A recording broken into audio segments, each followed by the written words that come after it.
Hello student, मैं Jitendra Parth PS YouTube channel पर आपका स्वागत करता हूं। आज के इस वीडियो में कवर करेंगे छत्तीसगढ़ के फरवरी माह के सभी महत्वपूर्ण करंट अफेयर्स। तो चलिए वीडियो को स्टार्ट करते हैं। देखिए, सबसे पहला प्रश्न है यहाँ पर, हाल ही में गोंडवाना मरीन फॉसिल्स पार्क को भारत के पहले राष्ट्रीय भू वैज्ञानिक स्मारक का दर्जा दिया गया है।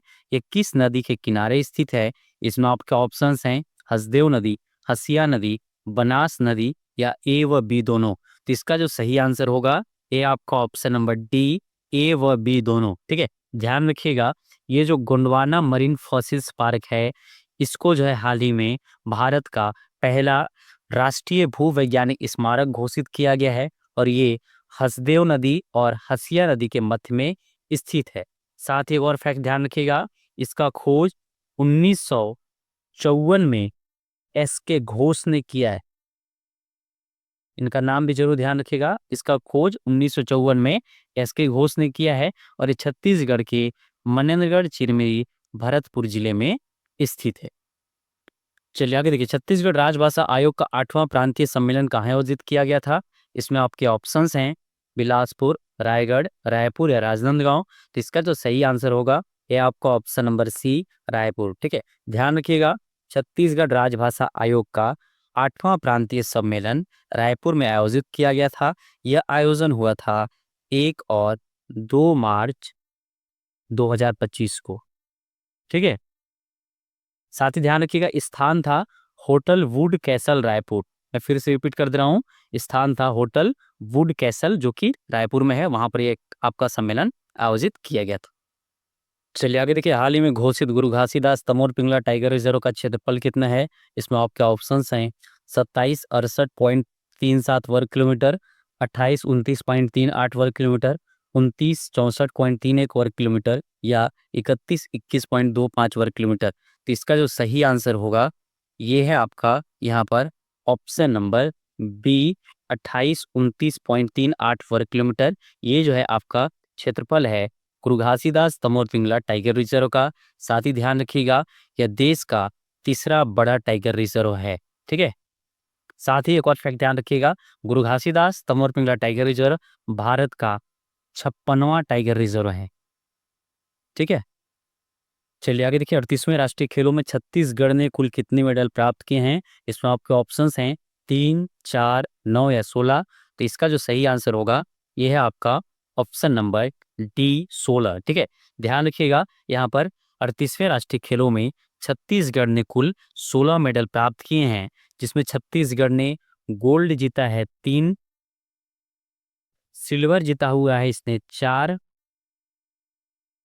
और साथ में ब्रॉन्ज जीता है यहाँ पर छत्तीसगढ़ ने 9।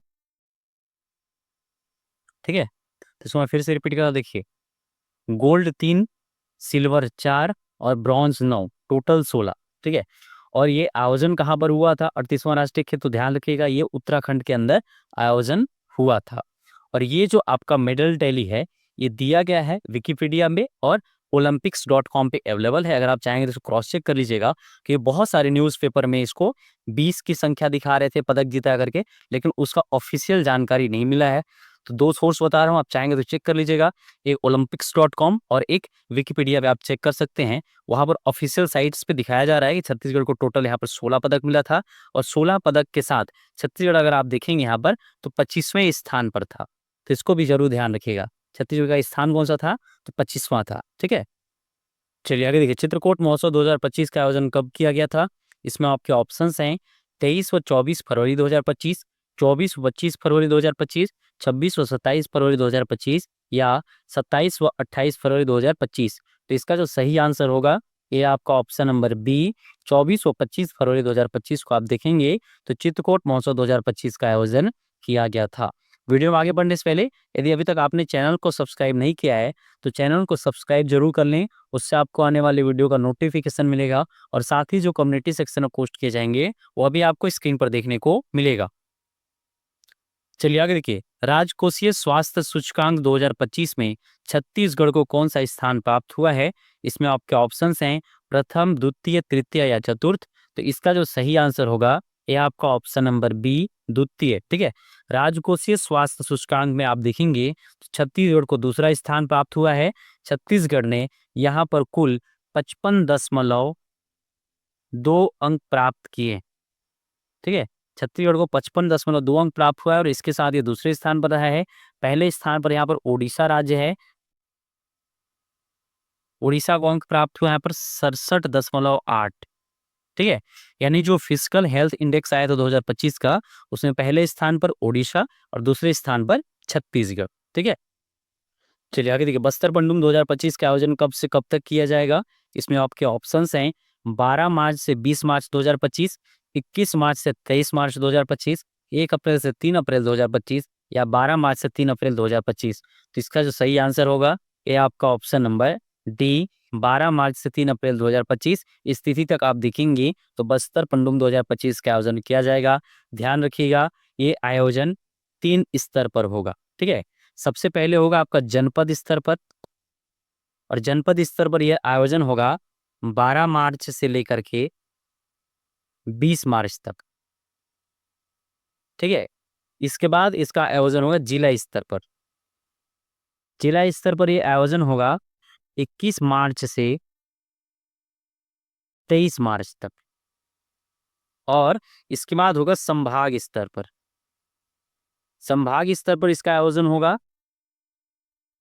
1 अप्रैल से 3 अप्रैल तक।